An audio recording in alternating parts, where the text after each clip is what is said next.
Subscribe my channel, press the bell icon and give a new video in Islamic Republic Nation. فبأي آلاء ربكما تكذبان. جب آخری شخص ایمان لایا ہے تو اللہ کے علم میں تھا کہ اب کوئی ایمان نہیں لائے گا. تو آپ دیکھو اللہ نے 950 سال تک اس آخری فرد کا بھی انتظار کیا ہے جس کے ایمان لانے کی امید ہے.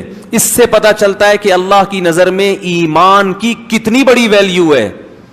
یہ جو آج غیر مسلمانوں کو تانے دیتے ہیں نا, تم ترقی میں پیچھے, لوڈ شیڈنگ, IMF کے قرضے, کرپٹ حکمران, تم تیسری دنیا کے گرے پڑے نیچ لوگ, یہ ہم نیچ ہیں جس کی وجہ سے اللہ نے اس دنیا کو باقی رکھا ہوا ہے, کیونکہ اللہ کا نام لیتے ہیں. حدیث میں آتا ہے جس دن جب تک ایک شخص بھی اللہ کا نام لیتا رہے گا اللہ اس کائنات کو تباہ نہیں کرے گا. جس دن وہ آخری شخص دنیا سے گیا جو اللہ اللہ کیا کرتا تھا, اللہ ان سائنسدانوں کی ترقی اور یہ IMF کی معیشت اور ان کے قرضے اور ان کی آسمان سے باتیں کرتی ہوئی ترقی کو خاطر میں نہیں لائے گا, ایک دم اس کائنات کو تباہ کر دے گا.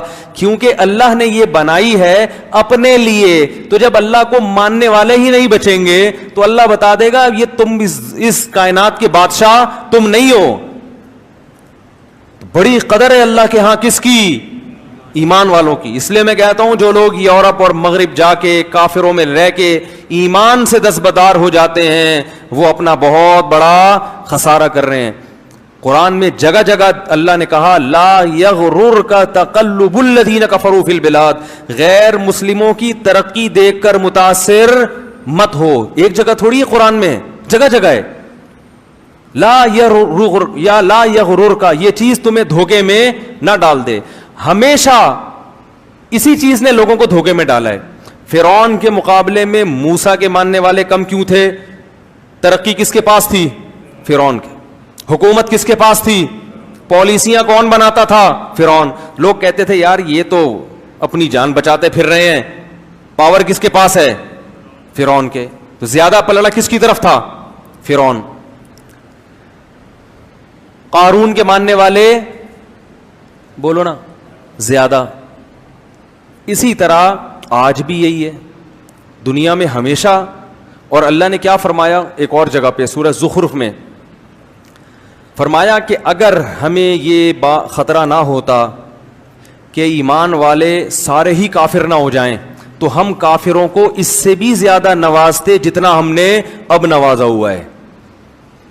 وَلَوْلَا أَن يَكُونَ النَّاسُ أُمَّةً وَاحِدَةً سورہ زخرف دیکھیں کہ اگر یہ خطرہ نہ ہوتا کہ یہ جتنے مسلمان ہیں سارے کافر ہو جائیں گے, یعنی بڑی آزمائش میں پڑ جائیں گے, تو پھر ہم کیا کرتے ہیں لَجَعَلْنَا لِمَن يَكْفُرُ بِالرَّحْمَنِ, جو لوگ رحمان کا انکار کرتے ہیں, اللہ کو نہیں مانتے, اللہ کی نہیں مانتے, تو ہم کیا کرتے لِبُيُوتِهِمْ سُقُفًا مِّن فِضَّةٍ, ان کے گھروں کی چھتیں چاندی کی ہوتی.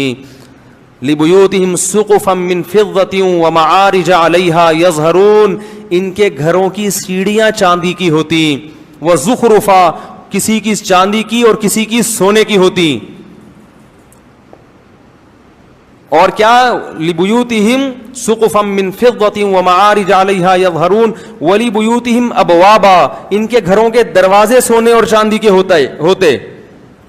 اتنی دولت دیتے مگر پھر آزمائش مسلمانوں کے لیے, اور پھر تو اور نیک لوگوں کو تانے ملتے, ابے تمہارے پاس ہے کیا, ابے تمہارے تو پلاسٹک کے لوٹے تمہارے ٹوٹے ہوئے ہوتے ہیں, تمہارے یہاں تو پانی کا انتظام نہیں ہے. اگر یہ اسلام برحق دین ہوتا تو مسلمان اتنا دنیا میں پٹتے کیوں, ساری ترقی تو وہ لے گئے, تم کیا کر رہے ہو. اتنے تانے ملتے کہ یہ جو تھوڑے بہت لوڈ شیڈنگ کے ستائے ہوئے لوگ اور کرپٹ حکمرانوں کے ستائے ہوئے لوگ یہ اور زیادہ ایمان سے دور ہو جاتے. تو اللہ کرواتے ہیں کہ ابھی اتنا نہیں دیا جتنا ہم دینا چاہتے تھے. وجہ کیا ہے کہ ان کے لیے آخرت میں کچھ بھی نہیں ہے, کیونکہ اللہ کو نہیں مانتے. آخرت میں کچھ نہیں ہے ان کے لیے. اس کی مثال بالکل ایسے ہے کہ ایک باپ کے دو بیٹے ہوں, ایک فرما بردار اور ایک نافرمان.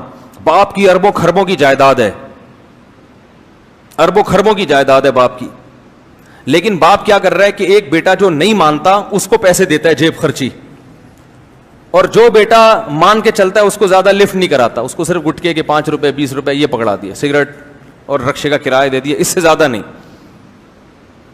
اب کوئی محلے والا آئے بولے یار یہ آپ کی مانتا نہیں ہے, اس کو تو آپ جیب خرچی دے رہے ہو, اور وہ کچھ بھی نہیں مانتا, وہ آپ کی اتنی فرما برداری کرتا ہے, تو باپ جواب میں کہتا ہے بھائی پوری پراپرٹی اس کے نام کر چکا ہوں میں, اس کے لیے کچھ بھی نہیں چھوڑا, تو بس اس کو تھوڑا بہت دے رہا ہوں میں. اس کو اس لیے نہیں دے رہا کہ میرے مرنے کے بعد ساری پراپرٹی کس کی ہے, اس کی ہے, اس کو تو آگ کر چکا ہوں میں. تو اللہ تعالیٰ نے جو اللہ کو نہیں مانتے آخرت سے ان کو آگ کر دیا ہے, کچھ نہیں ملے گا. مثل الذین کفروا بربہم, جو لوگ اپنے رب کا انکار کرتے ہیں, اعمالہم کرماد, ان کے عمل کی مثال راکھ کے ڈھیر کی طرح ہے, راکھ کا پہاڑ. بجری کی ریت تھوڑی سی بھی ہونا وزن ہوگا, اور راکھ کا پورا پہاڑ ہو پھونک مارو اڑ جائے گا.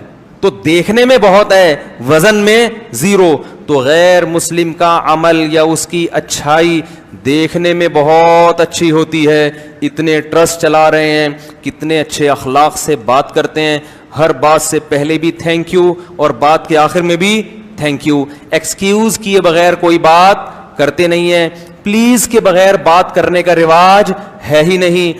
ہمارے ہاں بات کے سے پہلے بھی احتیاطاً گالی, اور درمیان میں بھی گالی, اور بات ختم کرنے کے بعد ایک ٹھڈا, اور اس کے بعد احتیاطاً ایک گالی. اگر کوئی بڑا آفیسر بات کر رہا ہو نا, پولیس والا بات کر رہا ہو, یہی ہوتا ہے نا.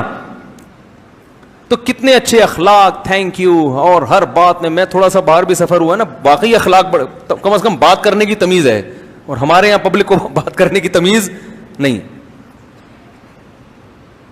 ایئر لائن میں پتہ چل جاتا ہے, جہازوں میں سفر کرو نا, کسی غیر مسلم ملک کا جہاز ہوگا, عجیب ہی ہے, بٹن دباؤ سارے کام ہو رہے ہیں.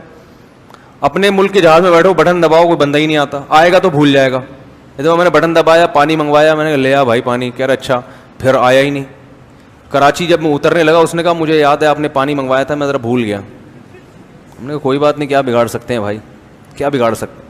تو لیکن اللہ کیا کہہ رہا ہے, اعمالہم کرماد, راکھ کے ڈھیر. کیونکہ ایک جرم اتنا بڑا انہوں نے کر لیا کہ اس جرم کا وزن ان کی نیکیوں کو کھا جائے گا. جیسے گھر میں بچے ہوں, بیٹا باپ کی نافرمانی کرتا ہو, مانتا نہیں ہو, لیکن مانتا ہو کہ ابا بہرحال میرا یہی ہے. دوسرا بیٹا بڑا فرما بردار ہے, لیکن جب اس سے پوچھو کہ ابا کی ماننی چاہیے کہ ماننی تو نہیں چاہیے, میں تو ویسے ہی مان رہا ہوں, یہ ابا میرا ہے, پہلے تو ڈی این اے سے ثابت تو کرو میرا ابا بھی ہے. تو وہ نافرمان سے ابا پھر بھی محبت کرے گا, اور جو ابا کے ابا ہونے کا انکار کر دے اس کو کہے گا بھائی تو بہت اچھا ہوگا گھر سے باہر, یہاں نہیں ہے تو جا کسی اور سے مانگ جا کے, باپ تو مانو نا مجھے پہلے. تو اللہ کہتے ہیں مجھے تو مانتے ہی نہیں ہے, ان کی اسمبلیوں میں میرا نام نہیں لیا جاتا کہ اللہ کی کیا قانون ہے, اور نہ یہ مانتے ہیں کہ میں بنانے والا ہوں, اور اگر کوئی مانتا ہے کہ بنانے والا تو پھر میری کچھ ماننے کے لیے تیار نہیں. مسلمان کم از کم گناہ کرتا بھی ہے تو اس کے سامنے روتا بھی تو ہے نا کہ غلطی ہو گئی معاف کر دے, یہ تو روتے بھی نہیں ہیں, روتے بھی نہیں, اکڑتے ہیں, بحث کرتے ہیں. اس لیے ایمان سب سے بڑی نعمت ہے. تو 950 سال اللہ انتظار کرتے رہے کہ کسی ایک کافر کے دل میں بھی ذرا سی لچک ہے, اللہ کو پتا تھا یہ آئے گا آئے گا, آ گیا. جب وہ آخری شخص آیا ہے, اللہ نے کہا اب کوئی مزید نہیں آئے گا. اب ان کو زندہ رکھنے کا نقصان یہ ہے, وَلَا يَلِدُ إِلَّا فَاجِرًا كَفَّارًا, یہ ایسی اولادیں پیدا کریں گی جو جہنم کی آگ کا ایندھن بنیں گی. ایسی اولادیں پیدا کرنے کے لیے ان کو دنیا میں چھوڑنا یہ انسانیت پہ رحم نہیں ہے. ان کی اولادیں بھی ایسے ہی نکلیں گی. تو کیسا اللہ نے ایمان کی قدر کی, اور یہی نبی صلی اللہ علیہ وسلم کو بھی حکم دیا. جب مشرکین نے کچھ صحابہ کو لے جا کے قتل کر دیا نا, آپ صلی اللہ علیہ وسلم بہت غضبناک ہوئے, اور کچھ قبیلوں کے لیے آپ صلی اللہ علیہ وسلم بددعائیں مانگنے لگے, فجر کی نماز میں قنوت نازلہ پڑھنے لگے. تو اللہ نے قرآن میں آیتیں نازل کی, لیس لک من الامر شیء او یتوب علیہم او یعذبہم, اے نبی آپ ان کے لیے بد دعا نہ کریں, کیونکہ ان میں کچھ ایسے لوگ ہیں جن کو توبہ کی توفیق ملنے والی ہے. کچھ ایسے ہیں جن کو توبہ کی توفیق اللہ کے علم میں ہے کہ وہ ایمان قبول کر لیں گے. تو اللہ نبی کی بد دعاؤں کو ان کی طرف پھیرنا نہیں چاہتے. ابو سفیان مسلمان ہو گئے تھے, ابو جہل کے بیٹے اکرمہ, نبی تو سب کے لیے بد دعا کر رہے تھے نا, جب بہت ستایا تھا انہوں نے.